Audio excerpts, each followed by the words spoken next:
बात है उस वक्त की जब दुनिया शीत युद्ध की आग में जल रही थी। अमेरिका और सोवियत संघ अपनी अपनी बिसात बिछा रहे थे और इस बिसात के बीच दक्षिण एशिया के एक कोने में एक ऐसा तूफान उठ रहा था जो न सिर्फ दो देशों की सरहदें बदलने वाला था बल्कि दुनिया के नक्शे पर एक बिल्कुल नया देश खींचने वाला था। साल था 1971। पाकिस्तान उस वक्त दो हिस्सों में बंटा हुआ था, पश्चिमी पाकिस्तान और पूर्वी पाकिस्तान। दोनों के बीच में था पूरा हिंदुस्तान, हजारों किलोमीटर की दूरी और उससे भी ज्यादा गहरी एक सांस्कृतिक, भाषाई और राजनीतिक खाई।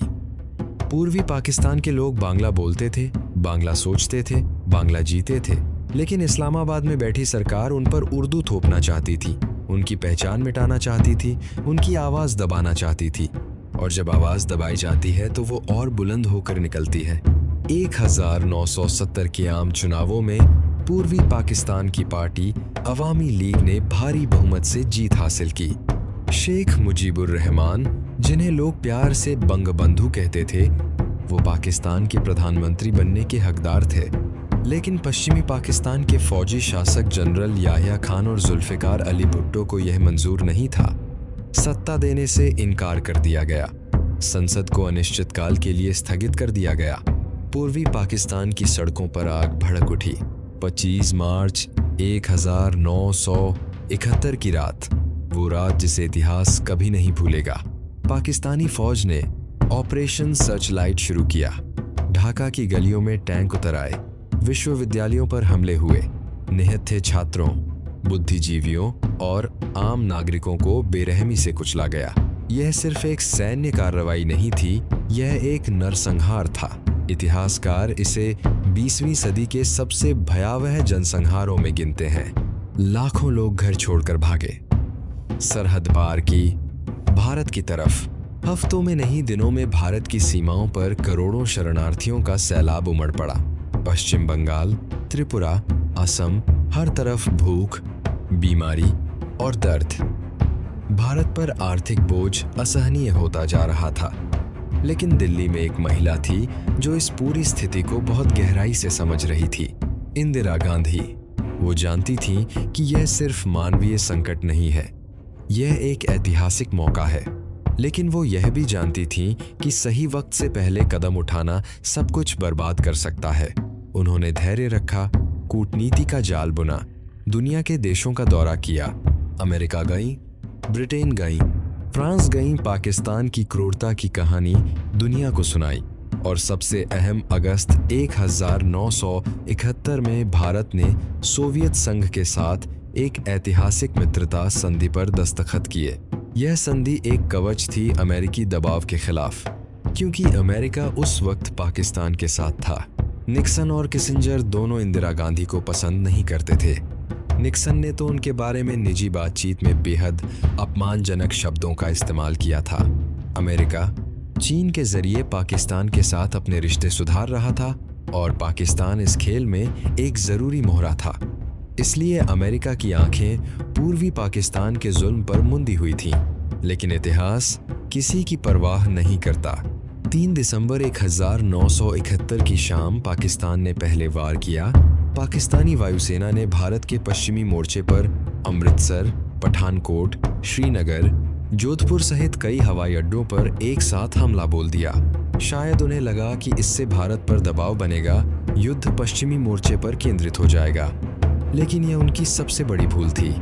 इंदिरा गांधी उस रात संसद में खड़ी हुईं और ऐलान किया, भारत युद्ध में है। भारतीय सेना के तीनों अंग, थल सेना, वायुसेना और नौसेना एक साथ सक्रिय हो गए। और यह कोई साधारण युद्ध नहीं था, यह एक ऐसी लड़ाई थी जो दो मोर्चों पर एक साथ लड़ी जा रही थी। पश्चिम में पाकिस्तान को रोको और पूर्व में उसे तोड़ो। पूर्वी मोर्चे पर भारतीय सेना की रफ्तार हैरान करने वाली थी। जनरल जगजीत सिंह अरोड़ा की अगुवाई में भारतीय फौज और मुक्ति वाहिनी बांग्लादेश की स्वतंत्रता सेना मिलकर लड़ रहे थे। पाकिस्तानी फौज हर मोर्चे पर पीछे हटती जा रही थी। भारतीय वायुसेना ने आसमान पर कब्जा कर लिया था और समुद्र में भारतीय नौसेना ने कराची बंदरगाह पर ऐसा हमला बोला कि पाकिस्तान की नौसेना की कमर टूट गई। लेकिन खतरा सिर्फ पाकिस्तान से नहीं था। अमेरिका ने अपना 7वां बेड़ा यूएसएस एंटरप्राइज के नेतृत्व में बंगाल की खाड़ी की तरफ रवाना कर दिया। यह एक खुली धमकी थी। दुनिया का सबसे ताकतवर देश भारत को रोकना चाहता था, लेकिन सोवियत संघ ने भी अपने जंगी जहाज रवाना कर दिए अमेरिकी बेड़े की निगरानी के लिए। शीत युद्ध की दो महाशक्तियां आमने सामने थीं और बीच में था भारत, अपने संकल्प पर अडिग। इंदिरा गांधी डिगी नहीं। 13 दिनों में, सिर्फ 13 दिनों में वो हुआ जो इतिहास में दर्ज हो गया।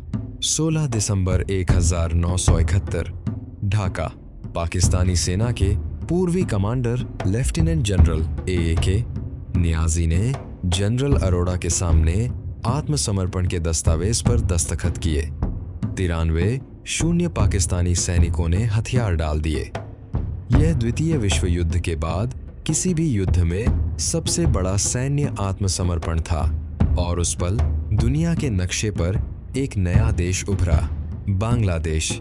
करोड़ों लोगों की आंखों में आंसू थे, लेकिन वो आंसू दर्द के नहीं, आजादी के थे। ढाका की सड़कों पर जश्न था, दिल्ली में जश्न था, और उन लाखों शरणार्थियों के चेहरों पर जो महीनों से भारतीय शिविरों में रह रहे थे, एक उम्मीद की रोशनी थी। वो घर लौट सकते थे, अपनी जमीन पर, अपनी भाषा में, अपनी पहचान के साथ।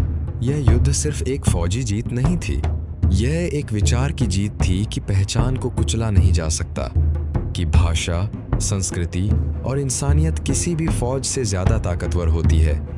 यह एक नेतृत्व की जीत थी, एक महिला की, जिसने दुनिया की दो महाशक्तियों के दबाव में झुकने से इनकार कर दिया।